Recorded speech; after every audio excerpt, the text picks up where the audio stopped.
तो कैसे हैं आप लोग। अब आप सोचते होंगे कि आज इंग्लिश क्यों नहीं, आज एक वीडियो हिंदी में हो ही जाए। तो ये आखिरी न्यूमेरिकल है स्लाइडिंग कॉन्टैक्ट बेयरिंग का, जिसमें हमें सभी चीज़ें ढूंढनी है जो हम ढूंढते आए हैं पहले से। इसमें सिर्फ फ़र्क इतना होगा कि हमें इंटरपोलेट करके उनकी वैल्यूज़ निकालनी होगी, बाकी का सब सेम रहेगा। इसमें कन्फ्यूजिंग चीज़ ये होती है कि म्यू क्या होता है और न्यू क्या होता है। जब हमें सीपी दिया होता है तो हमें न्यू कंसिडर करना है। जब कोई फ्रिक्शन दिया है तो अब म्यू करना है। म्यू को यूनिट नहीं होता है, सीपी का होता है। देखते हैं क्या क्या दिया है। डायामीटर और लेंथ दिया है, फोर्स दिया है, स्पीड दिया है 1500 आरपीएम। कन्वर्ट करेंगे इसे आरपीएस से डिवाइड बाय 60 करके। अब हमारे पास क्लियरेंस है 100 माइक्रॉन्स। माइक्रॉन्स बहुत ही छोटा हो जाता है। माइक्रॉन्स को करेंगे mm 10⁻³ हमें मिलेगा 0.1 mm क्लियरेंस। अब दोस्तों हमें दिया गया है न्यू। न्यू होता है viscosity of the fluid, mu होता है कोएफिशिएंट ऑफ फ्रिक्शन। तो न्यू का यूनिट होता है सीपी या सेंटीपॉइस, जिसे हम कन्वर्ट करेंगे न्यूटन पर mm² इंटू 10⁻⁹ करके।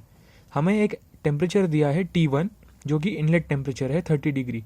हमें सीपी दिया गया है 2.09 और यहाँ पे एक नई चीज़ दी गई है स्पेसिफिक ग्रेविटी सम 0.86। अब हम सभी जानते हैं कि स्पेसिफिक ग्रेविटी होती क्या है। वो होती है उस फ्लूइड की डेंसिटी जिसे हम मेजर कर रहे हैं divided by reference density of water या फ्लूइड। तो हमें 0.86 दिया गया है। हमें डेंसिटी ऑफ ऑयल या लुब्रिकेंट फाइंड आउट करनी पड़ेगी और दिया है हमें डेंसिटी ऑफ वाटर पता है। तो डेंसिटी ऑफ ऑयल मिलेगी 0.86 इंटू 1000 860 kg/mm³। ये हो गई डेंसिटी। अब हमें ढूंढना क्या क्या है। पावर लॉस्ट इन फ्रिक्शन ढूंढना है, कोएफिशिएंट ऑफ फ्रिक्शन ढूंढना है, फ्लूइड फिल्म थिकनेस ढूंढना है, क्यू वो जो होता है डिस्चार्ज, QS होता है leakages side leakages, T average जो कि होता है T1 + T2 डिवाइडेड बाय 2। तो ये हमें सब चीज़ें ढूंढनी है। सबसे पहला काम हम करते हैं लोड प्रोजेक्टेड। लोड प्रोजेक्टेड होता है P = W/L × D, that is force upon area. अब हमारे पास फोर्स दिया हुआ है 30 किलो न्यूटन, L × D है हमारे पास। इससे हमें लोड मिल जाएगा 3 Nm/mm²। ये हम ढूंढते हैं सोमरफेल्ड नंबर के लिए। सोमरफेल्ड यूनिटलेस नंबर होता है जिससे हम टेबल में ये फाइंड आउट कर सकते हैं कि कौन सा रो हमें सिलेक्ट करना है।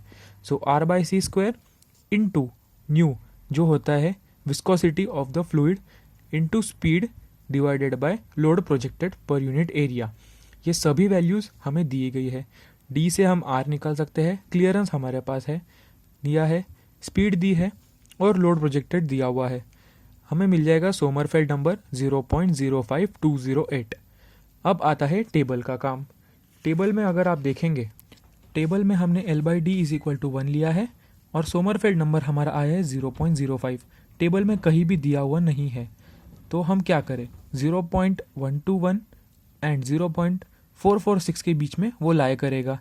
0.446 से बड़ा होगा, 0.121 से छोटा होगा।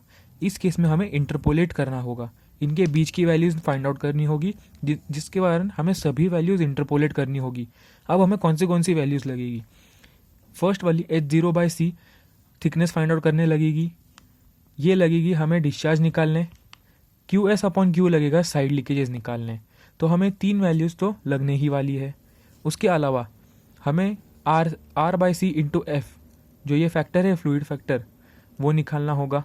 तो हमें 4 वैल्यूज़ ही कंसिडर करनी है। हमेशा क्वेश्चन में देखना है कि क्या फाइंड आउट करना है और उतनी ही अननोन वैल्यूज सिलेक्ट करनी है। देखते हैं कैसे सॉल्व करना है। अब हमें इंटरपोलेट करना होगा हर वैल्यू को रेफरेंस वैल्यू से उनके बीच में जो आई है। अब हमारे पास S है 0.121 और S है 0.446। H0/c कांस्टेंट नंबर के लिए 0.4 और 0.2 है हमारे पास। फाइंड आउट करना होगा सोमरफेल्ड नंबर 0.052 के लिए हमें H0 क्या मिलता है। तो आओ देखते हैं कैसे ढूंढे। अपने कैल्सी में मोड में जाइए, स्टैट, और इसमें जाइए A+BX। आप जब A+BX में जाएंगे तो आपको इस तरह से कुछ टेबल मिलेगा, जिसके बाद आपको x का वैल्यू पुट करना होगा। आप यदि 0.121 या 0.446 x में लीजिए, 0.4, 0.2 y में लीजिए, कोई प्रॉब्लम नहीं, उल्टा किया तो भी। हम लेंगे 0.121 और दूसरी वैल्यू लेंगे 0.0446। सोमरफेल्ड नंबर की वैल्यूज़ आ चुकी है। अब हमें लेनी होगी H0 की values for the corresponding numbers. ये आ चुकी है। अब हमें 0.05208 के लिए फाइंड आउट करना है। कभी भी याद रखना मिनिमम 3 डिजिट तक तो ले ही लेना चाहिए। इसके बाद शिफ्ट 1, रिग्रेशन 7 और ये 5 जो ट्रायंगल दिख रहा है कैप वाला वो सिलेक्ट करना है। तो मैंने इज इक्वल टू नहीं दबाया है अब तक, वैल्यूज़ लिखकर कैप लिया है। अब इज इक्वल टू दबाने के बाद 0.2195 आ गया है और यही वैल्यू मैंने यहाँ पे लिखी है। इन द सिमिलर फैशन हमें अब कैलकुलेट करना है Q। सेम अभी Q का हमारे पास 2 वैल्यू है। सोमरफेल्ड नंबर सेम रहेगा, सिर्फ ये चेंज होते जाएगा। So mode stat 2 that is linear equation 4.33 और दूसरी वैल्यू है 4.62। उप्स 4.62। अब दूसरी वैल्यू लेते हैं।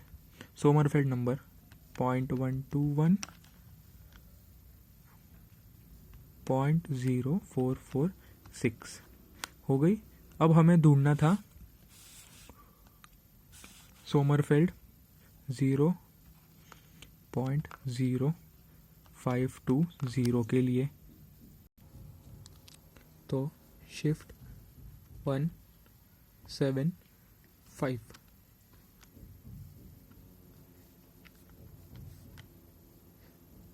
1.848 आता है इसका आंसर। सिमिलरली 1.848। इस तरह से हम सभी वैल्यूज़ फाइंड आउट कर सकते हैं।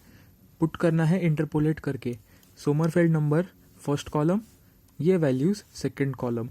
फिर इस सोमरफेल्ड नंबर के लिए कैप लगाना है और हमें रिग्रेशन करके फाइंड आउट करना है।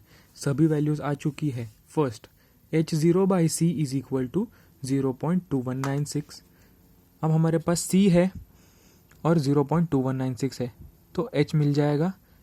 H आ जाएगा 0.02196। R/C into F is equal to 1.8488।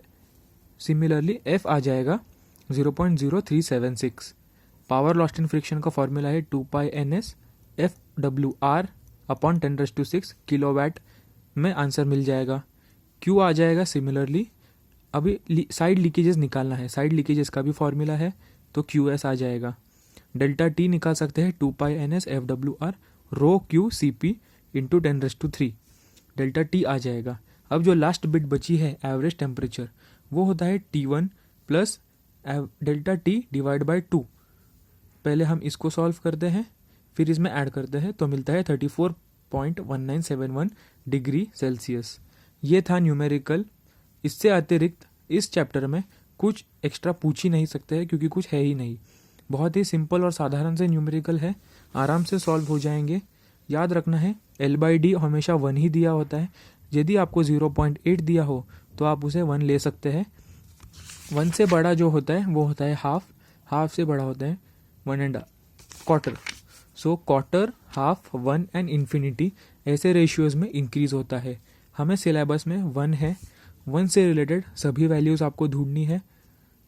आपको ढूंढने के बाद P निकालना है, P से सोमरफेल्ड नंबर निकालना है। सोमरफेल्ड से आपको पता चलेगा कौन सी रो लेनी है। सभी वैल्यूज़ लिख लीजिए, mm में होनी ज़रूरी है। H0/C समझो 0.03 आया है, आपको H0 मिलेगा। आपको RC/F लिया है तो F मिलेगा। इसी तरह Q, QS/Q एंड पावर मिल जाएगा। ये एप्सिलॉन होता है इसेंट्रिसिटी।